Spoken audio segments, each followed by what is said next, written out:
ওসমান হাদির উপর হামলার মাধ্যমে পরাজিত শক্তি দেশের অস্তিত্বকে চ্যালেঞ্জ করার দুঃসাহস দেখিয়েছে বলে মন্তব্য করেছেন প্রধান উপদেষ্টা ডক্টর মোহাম্মদ ইউনূস।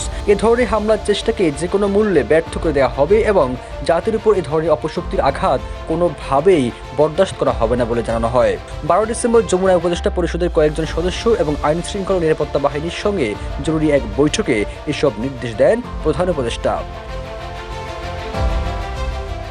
এই হামলার মাধ্যমে জাতীয় সংসদ নির্বাচন ও গণভোটকে বানচাল করার ষড়যন্ত্র করা হচ্ছে জানিয়ে প্রধান উপদেষ্টা আরও বলেন, আমরা কোনো অবস্থায় এই ধরনের ষড়যন্ত্রকে সফল হতে দেব না। আঘাত যাই আসুক, যত ঝড় তুফান আসুক, কোনো শক্তি আগামী নির্বাচনকে বানচাল করতে পারবে না। তিনি আরও বলেন, আমরা দেশের জনগণকে সাথে নিয়ে আমাদের সম্মিলিত শক্তি দিয়ে জাতির জন্য একটি শান্তিপূর্ণ নির্বাচন নিশ্চিত করব।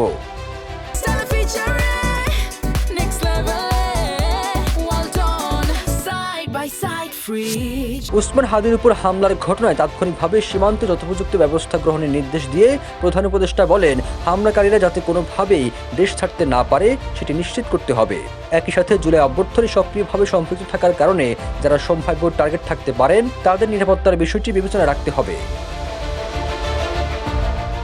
অবৈধ অস্ত্র উদ্ধার ও সম্ভাব্য যেসব স্থানে অপরাধীরা লুকিয়ে থাকতে পারে সেখানে অভিযানের জোরদার সিদ্ধান্ত হয় বৈঠকে।